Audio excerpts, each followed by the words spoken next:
Joint CP Manoj નીનામાનું નિવેદન આજે પરેશ શાહ અને ગોપાલ શાહની ધરપકડ થઈ છે. પરેશ શાહ ઘટના પછી આણંદ અને પંચમહાલ તરફ ભાગ્યો હતો. સર્વેલન્સની ટીમ તેમનો પીછો કરતી હતી. આખરે આજે હાલોલથી પરેશ શાહની ધરપકડ થઈ છે. ગોપાલ શાહને છત્તીસગઢથી ઝડપી લેવાયો છે. આ બંને આરોપીઓ બનાવના દિવસે રવાના થઈ ગયા હતા. અગાઉ 6 આરોપીઓના રિમાન્ડ પૂર્ણ થતાં તમામ આરોપીઓ 6 દિવસના રિમાન્ડ મંજૂર થયા છે. તમામના એકાઉન્ટ સહિત દસ્તાવેજની તપાસ થશે. પરેશ શાહને રાત્રે 3:30 ઝડપી લેવાયો છે. આખી ऑपरेटिंग सिस्टम में परेश शाह की मुख्य भूमिका है। हरणी लेक जोन में जो 18 तारीख को जो बनाव बना उसके अनुसंधान में इन्वेस्टिगेशन के दौरान हमारी एसओजी, पीसीबी और क्राइम ब्रांच की जो टीमों हैं वो टीम हर एक एक्यूज के पीछे सर्वेलेंस, टेक्निकल सर्वेलेंस के आधार पर एक गोपाल शाह है तो उनको हमें रायपुर छत्तीसगढ़ से उसको अरेस्ट किया है और जो दूसरा एक्यूज है परेश शाह उसको हमने हालोल से अरेस्ट किया है। दोनों को आज सीट के सामने लाया गया है और उनको अरेस्ट बताया गया है करीब 3:30 बजे। अभी प्राइमरी हमारा इन्वेस्टिगेशन चालू है और कल हम इन लोगों को कोर्ट के सामने पेश करेंगे और रिमांड के लिए जाएंगे। तो रिमांड जैसे मिलता है तो उसके बाद हम उसकी डीप इन्वेस्टिगेशन करेंगे और जो भी वो कहाँ गया था, कब बड़ौदा छोड़ा था, बड़ौदा से कहाँ कहाँ ट्रैवल किया, कहाँ कहाँ वो रुका है, वो सब जितना भी हमारे पास इंफॉर्मेशन आएगा उस टाइम आपको आपके समक्ष पेश किया जाएगा। और जो पुराने जो 6 आरोपी हमने पकड़े थे आज उनका रिमांड ख़त्म हो रहा था तो नामदार कोर्ट को हमें फिर से रिक्वेस्ट किया तो सबका 31 तारीख तक रिमांड मिला है। फिर से फर्दर रिमांड, तो फर्दर रिमांड के टाइम में हम उनका डीप इन्वेस्टिगेशन करेंगे।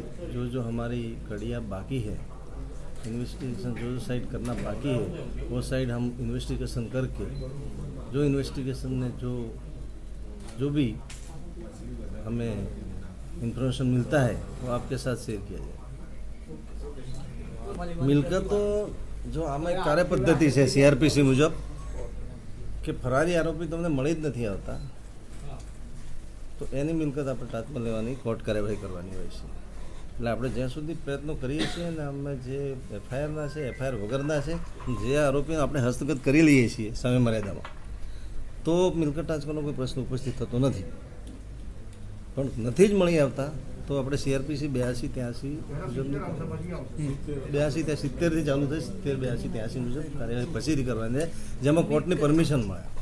મિલકતની માહિતી મંગાવી છે પણ મિલકતની માહિતી અમે એટલા માટે મંગાવી છે કે બધા વ્હાઇટ કોલર ક્રિમિનલ્સ છે તો કદાચ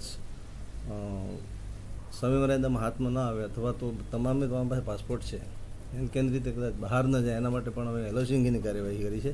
તેમ છતાં એમના કોર્પોરેશનમાં જેટલી મિલકતો કોના કોના નામે આવેલી છે એની વિગતો અમે એડવાન્સમાં મંગાવી લીધી। અમે કોર્પોરેશનમાંથી માહિતી તબક્કાવાર માગી રહ્યા છીએ, પત્રથી માગી રહ્યા છીએ અને અમે એમ પૈકી આ જે કરાર છે એ કરારની નકલ અમને ઓફિશિયલી મળી છે। બાકીના કોઈ ડોક્યુમેન્ટ્સ, કોઈ શરતો, કોઈ ઠરાવ, કોઈ સ્ટેન્ડિંગ કમિટીના ઠરાવો એ જૂના છે એ અત્યારે અમે હજી સુધી અમારી સુધી પહોંચ્યા નથી। પણ અમે એમની પાસે ફરીથી બીજી વાર પણ માગણી કરી છે કે અમને આ દસ્તાવેજો પૂરા પાડવામાં આવે। દસ્તાવેજો પૂરા પાડવામાં આવે ને એ દસ્તાવેજોની કન્ડિશનો શું છે, એનો બ્રીચ ભંગ થાય છે કેમ, એ બધું અમે અભ્યાસ કર્યા પછી, ઇન્વેસ્ટિગેશન કર્યા પછી આપની સમક્ષ મૂકશું। ઓફિશિયલ રિપોર્ટ તો હજી વેઇટિંગમાં છે। પરેશ શાહ છે, ગોપાલ શાહ છે અને આ વિનીત કોટે સંપર્કમાં હતા ભાગ્યા પછી એકબીજાના એનું અમે એના કોલ ડિટેલ્સ અને એની તપાસ કરી રહ્યા છીએ અને બનાવ બન્યા પછી 7મો દિવસ છે, બનાવ બન્યા પછી એ લોકો સંપર્કમાં હશે તો એ પણ તપાસના કામે આપણે ખાસ જણાવવામાં પરેશ શાહ પકડાયો છે, કોઈ ગાડીમાં હતો, કેવી રીતે આવતો હતો, કેવી રીતે પકડાયો, હોટલમાં હતો, શું હતું? પરેશ શાહ એનું આપણે ટીમ સતત પાછળ હતી, સર્વેલન્સ ટેકનિકલના આધારે જ પકડાયો છે. એનું લોકેશન એક જગ્યાએથી બીજી જગ્યાએ સતત ફરતું રહેતું હતું અને ટીમ હંમેશા સાથે જ હતી. એટલે હાલોલ પાસેથી ગાડી ના, એટલે બે વાત આવતી હતી કે વકીલને મળવા આવતો હતો ત્યારે પકડાયો છે, અથવા કોઈ એક સંત, એક ધર્મગુરુની મધ્યસ્થી કરીને એને હાજર એ કરાવ્યો. અત્યારે અમારા પર એ ધ્યાન નથી, ધ્યાન પર બાબત આવી નથી કોને મળવા આવતો હતો, કોને મળવા ગયો હતો. પણ હવે આ રિમાન્ડ લઈશું, તપાસ દરમિયાન આવશે એટલે જણાવશું. એમની વાઈફ, એમની છોકરી અને એમનો છોકરો 3 જણની. હા, એ 3 કરાર મુજબ પાર્ટનર છે એનો પરિવાર. ગોપાલ શાહને પકડવા ગયા કોઈ વેશ છૂપો ધારણ કર્યો તો એવું કંઈ ખરું? નહીં. અમારે એસઓજીની ટીમ હતી, એની પાછળ જ હતી અને સતત સર્વેલન્સના આધારે એની પાછળ એને આપણે દબોચવામાં આવે છે. આપણે સાહેબ રેકોર્ડ ઉપર એટલે ક્યાંથી એક્ઝેક્ટ ક્યાંથી પકડાયો? પરેશ શાહ. પરેશ શાહ હાલોલ અને કાલોલની વચ્ચે બાય રોડ જતા પકડાયેલો છે. હવે તપાસના અંતે એક્ઝેક્ટ ક્યાંથી પકડાયો તો અમે પંચનામું કરશું, જગ્યાનું કરશું. We will inform. એસઓજીની ટીમે રિપોર્ટ સાથે આપ્યું છે, તમને જાણ.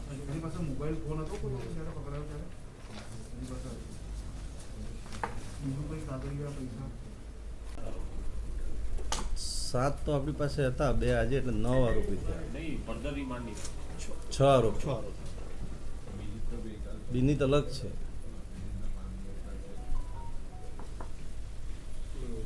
એવા ગોપાલ નહીં, આ પરેશ શાહની ભૂમિકા શું છે? પરેશ મુખ્ય શાહ આરોપી છે એમાં? પરેશ શાહ આજે 3:15 વાગે આપણે એમને એરેસ્ટ કર્યા છે.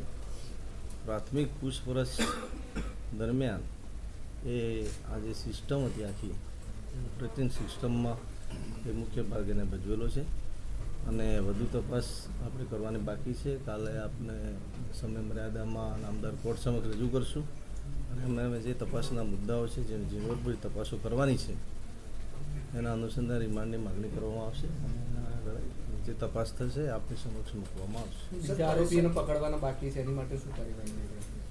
એ તો આપણે જે દિવસે બનાવ બન્યો હોય, ગંભીર બનાવ બન્યાના દિવસથી જ આપણે જે ટીમો કામે લાગી હતી એ ટીમો હજી પણ ફિલ્ડમાં જ છે, પણ તમામ આરોપીઓની પાછળ જ છે અને સર્વેલન્સના આધારે, ટેકનિકલ સર્વેલન્સના આધારે આપણે લગભગ ખૂબ ઓછા સમયગાળામાં આરોપી સુધી પહોંચી જશું એવું અમને ખાતરી છે. સર, પરેશ શાહ ક્યાં રોકાયો તો કોના સંપર્કમાં? પરેશ શાહ મેં કીધું એમ આણંદ જિલ્લામાં ખાસ કરીને રોકાયા, ત્યાંથી એ પંચમહાલ જિલ્લામાં રોકાયા છે, ફરી આણંદ ગયા, ફરી પંચમહાલ ગયા. કોને આશરો આપ્યો? આશરો કોને આપ્યો? એ તપાસનો વિષય છે. આજે આપણે એરેસ્ટ કરીએ છીએ, કાલે રિમાન્ડ માંગશું અને એ સમય દરમિયાન જેટલી વિગતો આવશે એ આપણી સમક્ષ મૂકવામાં જે આવશે. 6 આરોપીને રાખીને રિકન્સ્ટ્રક્શન કરવામાં આવ્યું હતું એમાં પરેશ શાહનું મુખ્ય ભૂમિકા શું હતું? કે પરેશ શાહ આ લોકોને ઓર્ડર્સ કરતો હતો કે બોર્ડમાં કેટલા લોકોને બેસાડવાના, કે આ જે મેનેજર નક્કી કરતો હતો, શું હતું? આખી જે ઓપરેટિંગ સિસ્ટમ છે એમાં પરેશ શાહની ભૂમિકા છે. હવે કોના દ્વારા એ ઓપરેટ કરાવી, કઈ રીતે કરાવી, શું એની તકેદારી રાખવી, એ બધું ઓપરેટ કરવાના નાતે એણે આ બધું ધ્યાન રાખવાનું. કેમ કે જે માણસો આપણે સૌ પ્રથમ એરેસ્ટ કર્યા એ બધા પરેશ શાહના કહેવાથી ત્યાં રાખવામાં આવેલા, એમને એમની ફરજ જવાબદારી સોંપવામાં આવેલી અને મેનેજર જે શાંતિલાલ છે એ જે કંઈ આવક થાય છે ત્યાં એ આના બેંકના એકાઉન્ટમાં, એટલે લેગઝોનના એકાઉન્ટમાં પૈસા ટ્રાન્સફર થતા હતા. એટલે હવે પરેશભાઈ જ્યારે આવી ગયા છે તમારી સમક્ષ આરોપી તરીકે, તો હવે આપણે એના એકાઉન્ટમાં અથવા બીજા કોઈ એકાઉન્ટમાં કે એના પરિવારના એકાઉન્ટમાં કેટલું ટ્રાન્ઝેક્શન થયું છે દરેક તપાસનો વિષય છે અને બેંકો સાથે અમે સંપર્કમાં છીએ. એટલે એકાઉન્ટ્સ નંબર વગેરે જેમ જેમ મળે છે એમાં અમે વિગતો માગીએ છીએ અને એ વિગતો આવેથી આપણને ખ્યાલ આવશે કે આને કેટલી જવાબદારી છે અને કેટલું એ છે. સાહેબ, એફએસએલ રિપોર્ટ શું આવ્યો છે બોર્ડનો?